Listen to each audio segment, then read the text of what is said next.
하나님의 말씀은 빌립보서 1장 25절부터 28절의 말씀이 되겠습니다. 신약성경 319쪽에 있습니다. 다 찾은 줄 믿고 우리 한 목소리로 함께 봉독하겠습니다. 내가 살 것과 너희 믿음의 진보와 기쁨을 위하여 너희 무리와 함께 거할 이것을 확실히 아노니 내가 다시 너희와 같이 있으므로 그리스도 예수 안에서 너희 자랑이 나로 말미암아 풍성하게 하려 함이라.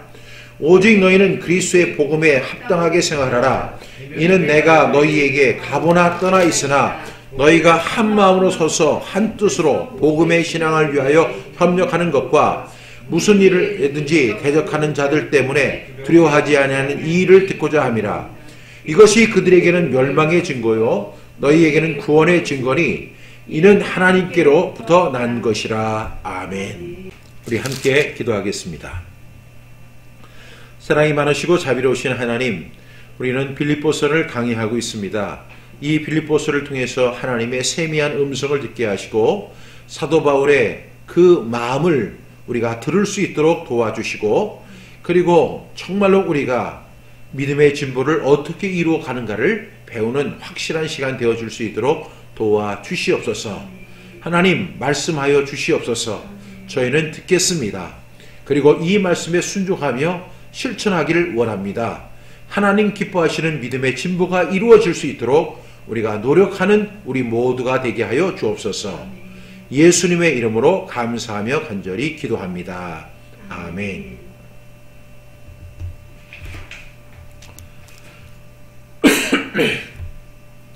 유대인의 그 탈무드에 보면은 사람에게는요 항상 두 개의 그릇이 있다고 합니다.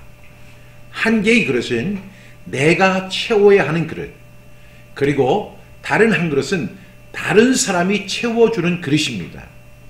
그래서 이 그릇을, 이 두 개의 그릇을 가득 채워야 하는 것이 바로 사람의 사명이다. 이렇게 유대인의 그 탈무드에서는 이야기를 합니다. 그런데 이 이야기는 여기서 끝나는 것이 아니라 하나님 앞에 갔을 때 하나님께서 우리에게 무엇을 말씀하시느냐, 너는 그 그릇을 과연 채웠느냐, 네 그릇과 그리고 다른 사람이 채워주는 그 그릇을 네가 이 그릇을 온전히 채웠느냐고 주님께서 물으신다는 것입니다. 여러분, 내가 채운다고 하는 것은 내가 노력하고 내가 수고하고 내가 열심히 일해서 채워가는 그릇이 바로 나의 그릇입니다. 그런데 또 하나의 나의 그릇이 있는데 그것은 내가 채우는 것이 아니라 다른 사람들이 채워주는 것입니다. 내가 그 사람을 위해서 수고하면 그 사람이 감사의 표시로 그것에 담아줍니다. 그런데 유대인들은 이렇게 이야기를 하죠. 내가 그 사람을 위해서 10개를 수고해주면 그 사람은 너무나 인색해서 한 개밖에 넣어주지 않는다는 것입니다. 때로는 5개를 수고해 줬는데도 불구하고 하나도 넣지 않을 때가 있다는 것입니다. 그래서 내 그릇을 채우는 것도 어렵지만 다른 사람이 채워주는 내 그릇도 어렵다고 하는 것입니다. 이것이 바로 하나님 앞에 갔을 때 하나님 앞에 증거가 되고 하나님 앞에 칭찬과 책망의 조건이 된다라고 그들은 이야기합니다. 저는 그 내용을 읽으면서 그 이야기를 생각하면서 정말로 이것이 사실이라고 한다면 우리는 내 그릇도 열심히 채워야 하지만 다른 사람들이 내 그릇에 채워주기 위해서 나는 얼마나 수고해야 되고 나는 얼마나 눈물을 흘려야 하고 나는 얼마나 노력해야 되고 나는 얼마나 고생해야 되는가. 그럼에도 불구하고 사람들은 너무나 인색하잖아요. 여러분 잘 아시죠? 사람은 매우 인색합니다. 내가 설령 그 사람을 위해서 온 헌신을 해도요, 그 사람은 거들떠보지 않을 수도 있습니다. 내가 사랑의 이야기를 하고 그리고 그 사람을 위해서 사랑의 수고를 할지라도 그 사람은 겨우 한 방울의 그 물건만 넣어줄 뿐입니다. 그 정도로 사람들은 인색한 거예요. 그래서 우리 옛말에 이런 말이 있잖아요. 은혜는 물에 새기고 원수는 돌에 새기다는 거예요. 여러분, 우리가 은혜를 베풀어도 그 은혜가 그렇게 쉽게 돌아오지 않는다는 겁니다. 이것이 우리 이 세상을 살아가는 사람들의 모습이라고 우리는 생각해 볼 수가 있습니다. 이러한 세상을 살아가는 우리들, 그래서 이 세상은 정말로 살기 어려운 것입니다. 나 혼자의 노력만 가지고 되는 것도 아니고 또한 다른 사람이 채워주는 것만 가지고 되는 것이 아니라 나의 수고와 또 다른 사람을 위한 수고가 어우러질 때 아름다운 인생, 그리고 하나님 앞에 칭찬받는 그런 사람이 되어진다는 것이 바로 유대인의 탈무드에 나오는 이야기입니다. 바로 이 이야기에서 예수님이 그 말씀을 너무나 잘 하셨기 때문에 그 다음에 하셨던 말씀이 내 원수를 내 몸과 같이 사랑하라, 내 이웃을 내 몸과 같이 사랑하라, 이렇게 하셨던 것을 우리는 기억합니다. 오늘 사도 바울은 빌립보서 1장 25절부터 28절에 있는 말씀을 통해서 여러 가지 이야기를 하지만 저는 이 말씀 가운데서 오늘 톡 하나만 찍어서 믿음의 진보라는 제목으로 함께 말씀을 나누려고 합니다. 오늘 25절에 보니까 내가 살 것과 너희 믿음의 진보와 기쁨을 위하여 너희 무리와 함께 거할 이것을 확실히 아노니, 이렇게 이야기합니다. 여러분들이 너무나 잘 아시는 것처럼 바울은 복음을 전하다가 지금 현재 로마의 감옥에서 빌립보서를 이렇게 쓰고 있습니다. 지금 감옥에 죄수로 갇혀 있고 그리고 착고에 채워져 있습니다. 지난 시간에는 사도 바울이 내가 살 수도 있고 죽을 수도 있는데 차라리 죽는 것이 나에게는 더 편한 일이고 더 좋은 일일 수도 있다, 이렇게 이야기를 했습니다. 그런데 오늘 사도 바울은 이렇게 이야기합니다. 내가 살아야 할 이유가 있다. 내가 살아야 할 이유가 있는데 그것은 내가 살 것과 너희 믿음의 진보와 기쁨을 위하여 내가 살아야 되겠다라고 이렇게 이야기합니다. 너희 믿음의 진보를 위해서 내가 살아야 할 이유가 생겼다라고 이야기하는 것이죠. 너희와 함께 있어서 그리스도 예수 안에서 너희 자랑이 풍성하게 하기 위해서 사도 바울은 이렇게 내가 살아야 한다, 이렇게 자기의 살아야 할 존재 이유를 설명하고 있습니다. 그런데 사도 바울이 이야기한 믿음의 진보라는 것이 도대체 무엇일까요? 여러분, 우리가 믿음이라는 것은 관념이나 추상적이거나 초월적이거나 신비한 것을 말하는 것이 아닙니다. 믿음이란 무엇일까요? 믿음은 사실을 따르는 것이 믿음입니다. 그래서 로마서 4장 17절에 보니까 믿음은 없는 것을 있는 것으로 부르시는 하나님께서 그렇게 말씀하셨으니 그렇게 여기라는 것을 아멘으로 드리는 것이 바로 믿음이다 라고 이야기합니다. 빌립보서 4장 로마서 4장 17절에 보니까 기록된 바 내가 너를 많은 민족의 조상으로 세웠다 하신 것 같으니 그가 믿은 바 하나님은 죽은 자를 살리시며 없는 것을 있는 것으로 부르시는 이신이라, 이렇게 말씀합니다. 성경이 무엇을 말하느냐? 아브라함이 하나님을 믿음에 이것을 그에게 의로 여기셨다라고 이렇게 말씀하고 있죠. 그런 다음에 이렇게 이야기합니다. 내가 너를 많은 민족의 조상으로 세웠다. 여러분, 지금 사도 바울, 이 아브라함은 어떤 상태에 놓여 있어요? 지금 자식이 없어요. 그리고 그의 나이는 매우 많습니다. 생물학적으로 볼 때 이 사람은 도저히 자녀들을 생산할 수가 없습니다. 자녀들을 생산할 수 없기 때문에 많은 사람들, 많은 민족의 조상이 되기는 불가능한 것 같은 거예요. 그런데 하나님은 이 아브라함에게 이렇게 말씀하신지, 하나님은 죽은 자를 살리시며 없는 것을 있는 것으로 부르시는 분인데 이것을 믿는 것이 바로 믿음이라는 것이죠. 따라서 믿음이라는 것은 관념이나 추상적인 것이나 초월적인 것이나 신비한 것이 절대로 아니라 사실을 따르는 것입니다. 우리는 생각할 때 그 사실이라는 것은 우리 눈으로 보이는 것만을 사실로 인정하는 경우가 있습니다. 그러나 여러분, 세상을 살다 보면 우리 눈에 보이는 것보다 안 보이는 것이 훨씬 많습니다. 요즘에는 무선 통신이라고 하잖아요. 우리가 들고 다니는 스마트폰이나 이런 것들이 다 무선으로 이루어집니다. 눈에 보이지 않습니다. 하나님의 영도 마찬가지예요. 따라서 믿음은 관념이나 추상적인 것이나 초월적인 것이나 신비한 것이 아니라 하나님의 말씀, 그 사실을 따르는 것이 바로 믿음이라고 성경은 우리에게 정의하고 있는 것입니다.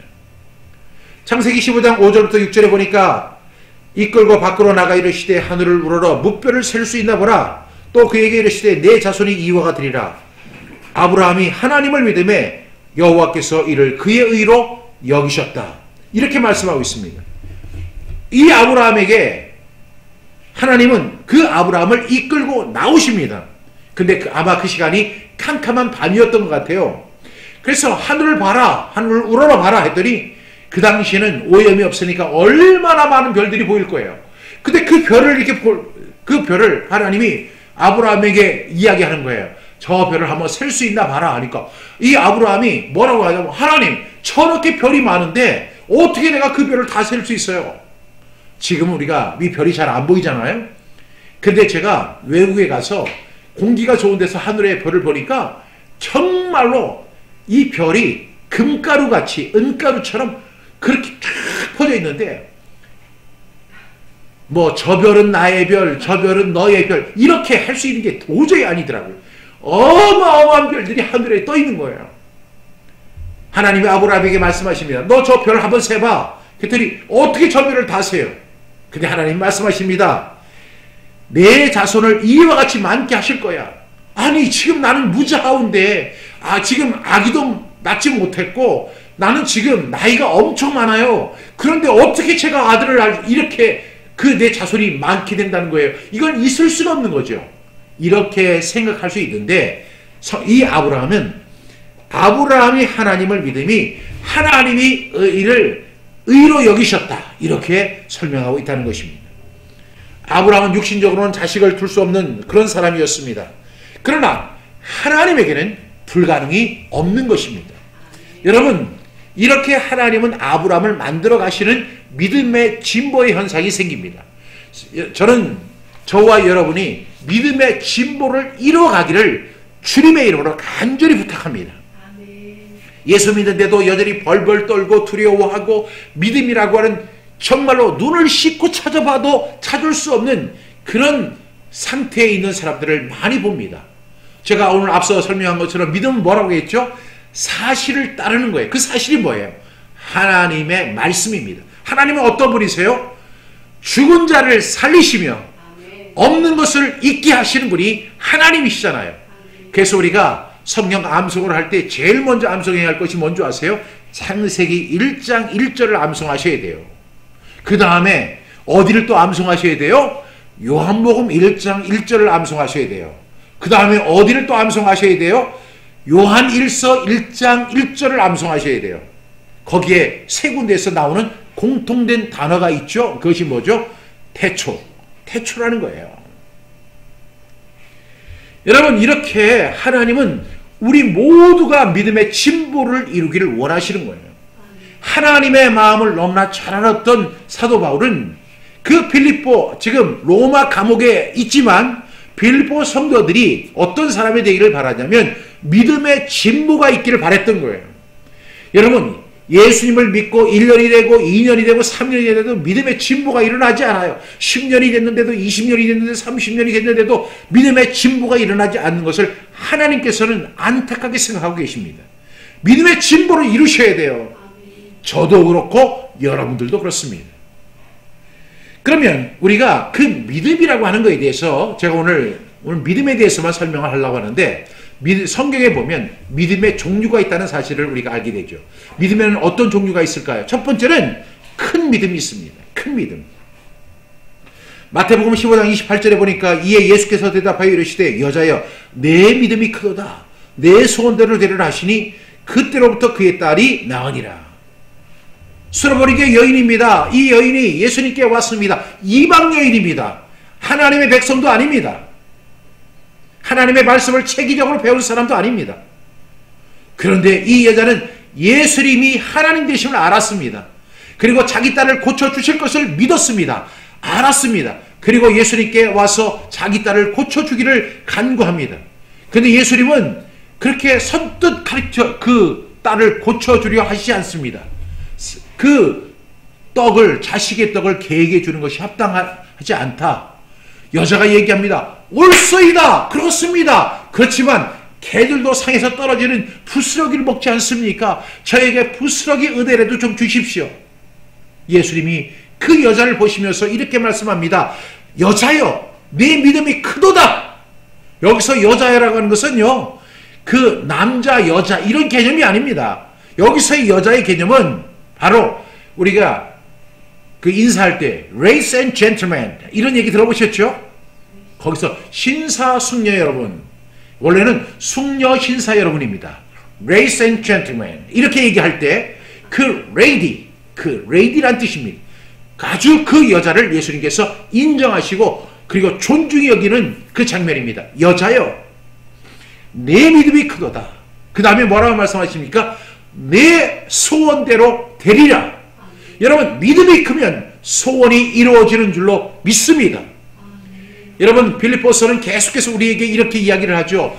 그 소원이라는 것이 있는데 그 소원을 이루어가야 한다고 이야기합니다. 근데 그 소원을 이루는 것이 뭐죠? 바로 믿음인 것입니다. 여러분, 믿음을 꼭 이루어갈 수 있기를 바랍니다. 그래서 믿음에는 어떤 믿음이 있다고 했죠? 큰 믿음이 있습니다. 여러분, 믿음이 크다 할 때 이 크다고 하는 헬라어가 뭐냐면 메이존입니다. 메이존. 여러분, 메이존이라고 하니까 여러분 생각나는 것이 있죠. 미국의 야구를 뭐라고 부르죠? 우리가 메이저 리그 이렇게 이야기하잖아요. 그리고 큰 그 쇼핑몰을 메가몰이라고 하잖아요. 메가몰, 메가 쇼핑센터, 메가. 그 메가라고 하는 것이 크다는 거예요. 그래서 예수님이 다른 사람에게 이야기가 아니라 그 수로보리게 여인, 귀신 들린 그 딸을 뒀던 그 여인에게 예수님 말씀하시고, 여자여, 네 믿음이 크도다.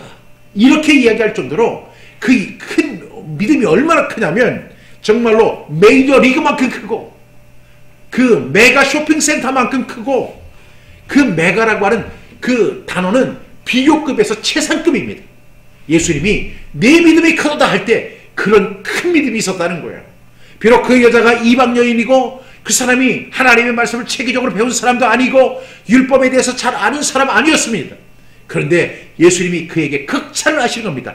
최상급으로 극찬을 하십니다. 왜? 그 여자에게는 무엇이 있었어요? 큰 믿음이 있었어요. 여러분, 큰 믿음으로 진보하는 저와 여러분 되시기를 주님의 이름으로 부탁합니다. 반면에 두 번째 믿음은 어떤 믿음이냐면 작은 믿음, 적은 믿음입니다. 누가복음 12장 28절에 보니까 오늘 일다가 내일 아궁이에 던져지는 들풀도 하나님께서 이렇게 입히시거늘 하물며 너희일까 보냐. 그 다음에 믿음이 작은 자들아. 믿음이 작은 자들. 믿음이 작다는 거예요. 여러분, 제가 그 크다라고 하는 것을 뭐라고 했죠? 메이존이라고 했죠. 메이존. 그런데 적다는 것은 헬라어로 뭐냐면 엘라키스토스라고 하는 단어인데 이게 미로코스. 여러분, 그 현미경을 마이크로라고 하잖아요. 마이크로. 그 미로코스가 바로 여기인데 여기서는 역시도 최상급입니다. 진짜 지극히 작다는 거예요. 그 수로버리게는 지극히 크다는 거고 믿음 중에는 지극히 작은 믿음이 있다는 것입니다. 여기서 믿음이 작다는 것은 어떤 의미일까요? 주님의 능력을 완전히 신뢰하거나 의탁하지 못하고 걱정하고 염려하는 사람을 가리켜서 예수님이 뭐라고 하시는 거예요? 믿음이 작은 자들아, 이렇게 말씀하는 겁니다. 여러분, 그러면 제가 오늘 처음에 무슨 믿음이 있다고 했죠? 큰 믿음, 그 다음에 어떤 믿음? 작은 믿음의 차이는 도대체 뭘까요? 여러분, 큰 믿음과 작은 믿음의 차이는, 큰 믿음은 어떤 문제를, 환경이나 현실을 두려워하지 않고 하나님의 편에서 생각하는 것이 바로 큰 믿음입니다. 그런데 작은 믿음은 어떤 문제를 주님보다 환경이나 현실을 더 크게 보는 거예요. 주님께서 염려하지 말아라 하는데 그 염려가 더 커 보일 거고 걱정이 더 커 보이는 것입니다. 이런 것이 바로 작은 믿음이라는 사실을 여러분 꼭 기억할 수 있기를 바랍니다. 그래서 여러분, 작은 믿음에서 진보하여 큰 믿음으로 성장하는 저와 여러분 되기를 주님의 이름으로 부탁합니다.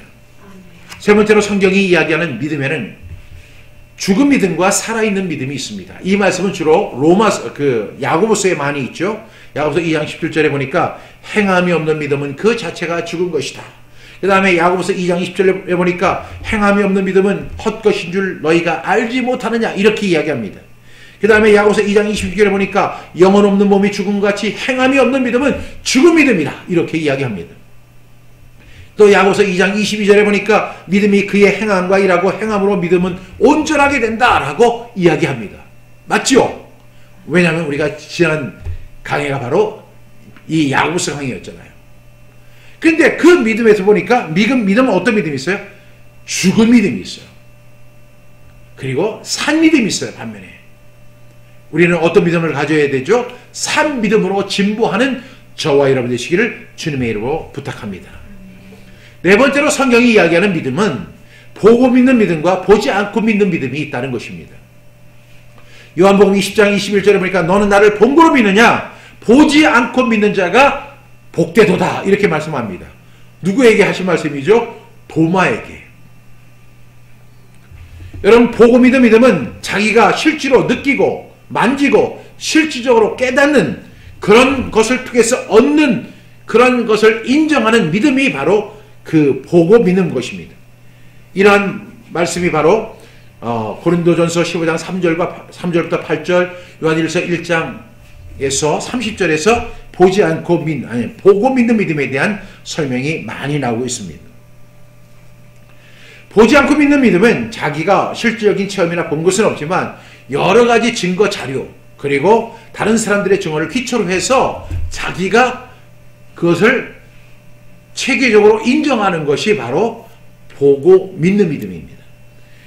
우리가 너무나 잘 아는 빌립보서 누가복음 1장 1절부터 4절 말씀을 보니까 누가가 이렇게 이야기하죠. 누가는 어떤 사람이었죠? 의사였습니다. 그는 철저하게 연구하고 그 서류를 검토하고 이런 결과 우리 중에 이루어진 사실에 대하여 처음부터 목격자와 말씀의 일꾼된 자를 전하여 준 그대로 내력을 조선하고 붓을 든 사람이 많은지라 그 모든 일을 그놈부터 자세히 미루어 살핀 나도 데오빌로 각하에게 차례대로 써보내는 것이 좋은 줄 알았노니 이는 각하가 알고 있는 바를 더 확실하게 알려하려 함이라. 이렇게 이야기합니다.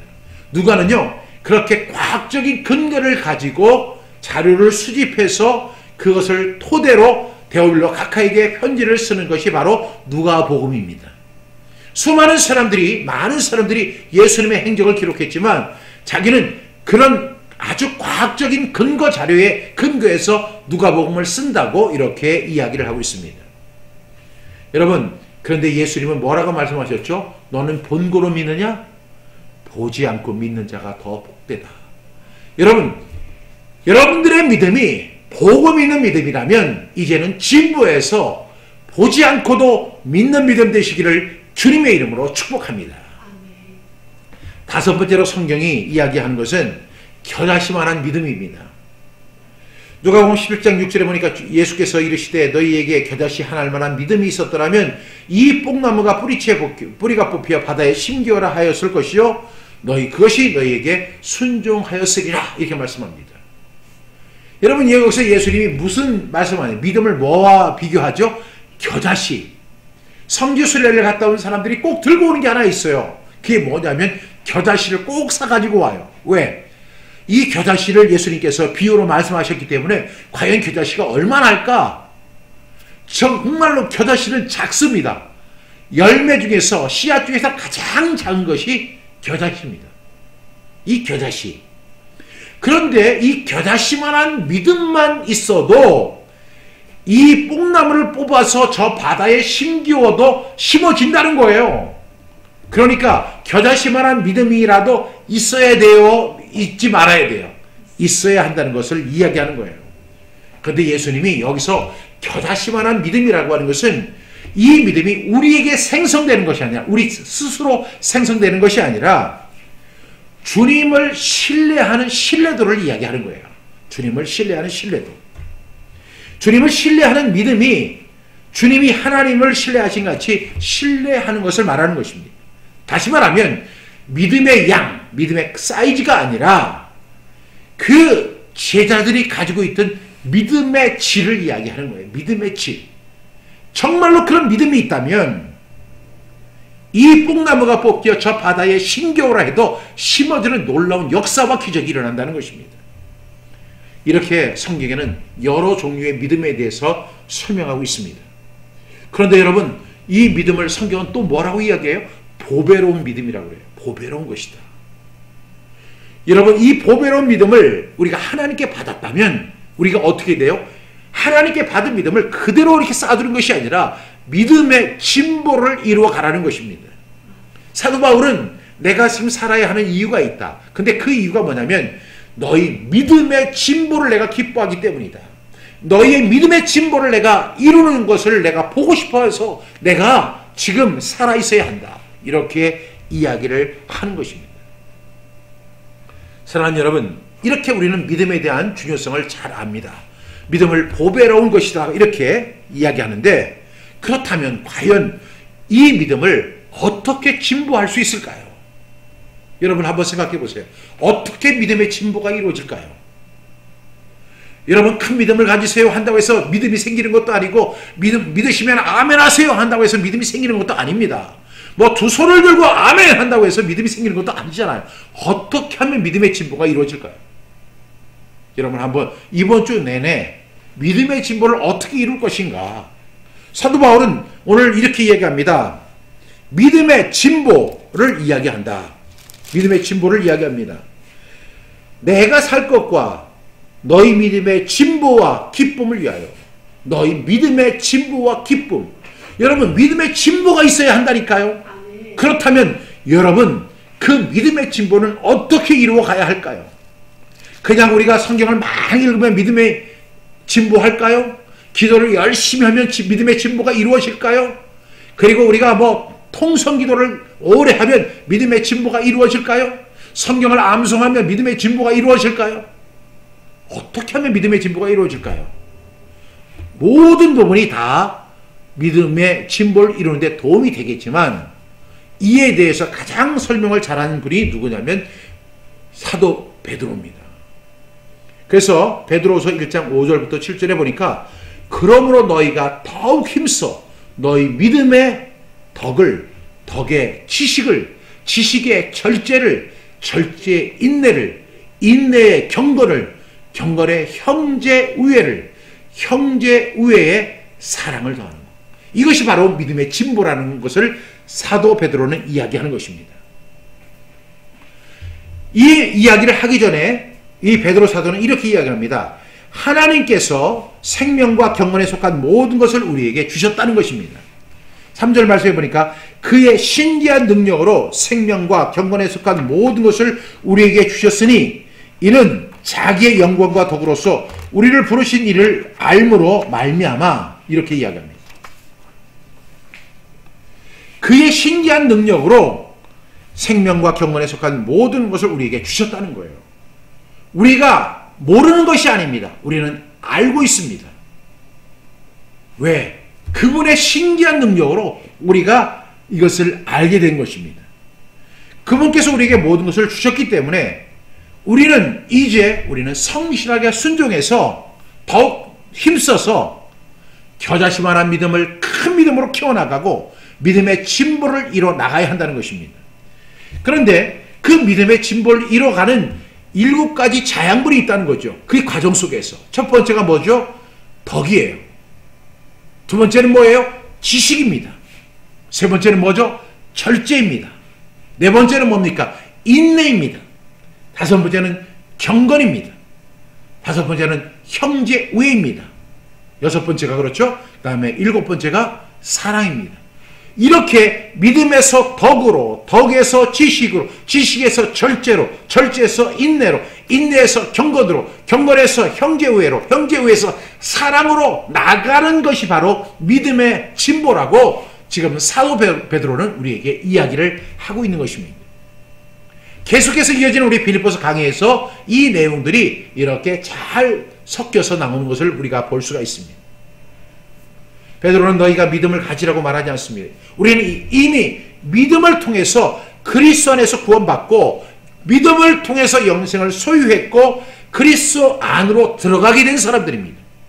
그래서 사도 바울은 이 베드로는 믿음을 가져라 하는 것이 아니라 너희가 더욱 힘써 너희 믿음의 덕의 지식을, 지식의 절제를, 절제의 인내를, 인내의 경건을, 경건의 형제 우애의 사랑을 더하는 것이 바로 믿음의 진보를 이뤄가는 거예요.